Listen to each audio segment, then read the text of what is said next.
guys, this is Raf and welcome back. So it's been 1 year since I purchased my iPhone 11 and this is the second iPhone on my life, being the iPhone 6, my very first one. I mostly use Android phones and getting back on using iPhones, especially with this 11, give me different experience than before. So today, I'll share with you the 5 things that I really like on my iPhone 11 and the 5 things that I don't like with it. So first would be its performance. Performance is really consistent on this phone. It is still fast and very responsive like in day one. Animations and navigating through its UI is really smooth. And this is powered by Apple A13 Bionic chip with 4GB of RAM. So this is a 2-year-old processor already, and its benchmark is still one of the best, even sometimes beating up this year's Android phones. It can also handle any games, and playing Genshin Impact is really smooth, almost like PC level 2. So I'm really amazed on how they were able to optimize their chips with their great performance. Second would be the camera. So I mostly build my YouTube channel with the camera of this phone. I've filmed a lot of my videos with it and it never failed me. On front, it does have a 12 megapixel camera, while on the back, its main camera is a 12 megapixel wide and another 12 megapixel for the ultra wide. Both front and back can record up to 4K.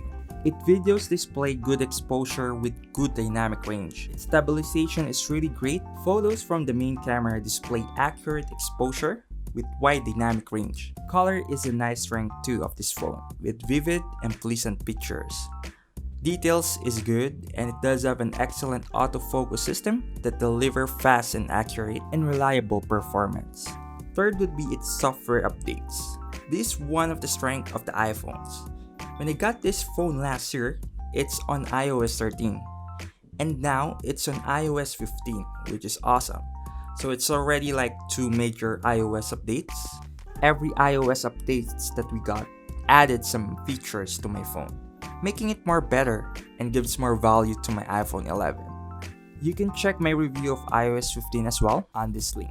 Fourth is being water resistant. Having an IP68 rating makes your phone more secure and durable.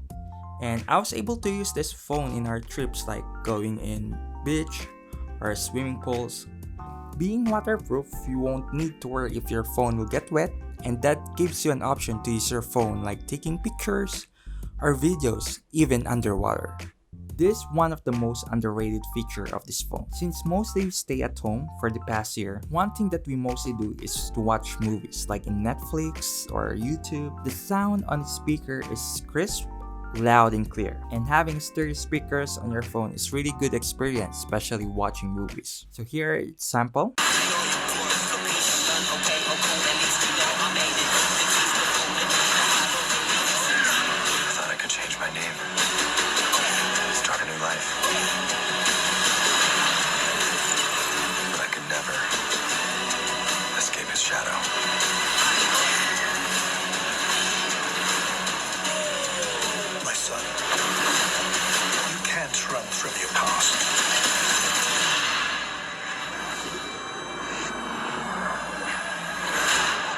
Is that what you wanted?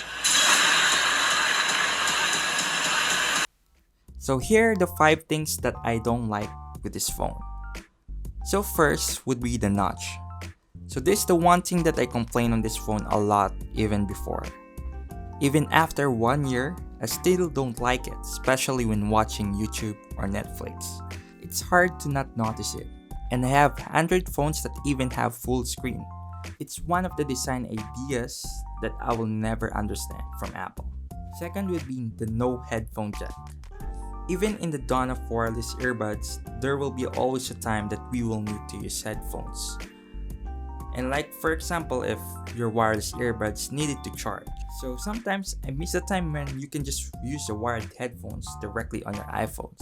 Especially my last iPhone would be the iPhone 6. Third would be the lightning cable. Lightning is almost 10 years already. First launched with iPhone 5s way back in 2013. This technology is really old and slow now. I wish they have changed it to USB Type-C, since almost all of the device now is using USB Type-C. and transferring data is much faster. Even Apple computers and iPad uses Type-C now. So I don't get it why they didn't even put it on the iPhone. Fourth would be the iOS missing features, like no multitasking, no Files app, turning off Wi-Fi and Bluetooth on Control Center. So let me explain further. And the first is the true multitasking, like using two apps at the same time. Android phones do have these features years ago. Yes, I know they have picture-in-picture mode for media apps, but using two different apps at the same time is different. With the great performance of the iPhone chips, I feel that it is not able to maximize its full potential if we don't have this feature. The second would be no Files app. I really don't know why Apple can make True Files app on its phones. Come on, I mean, every device should have a proper file app. Android phones and Windows devices do have that option. But Files app on iPhone is not really like a true Files app.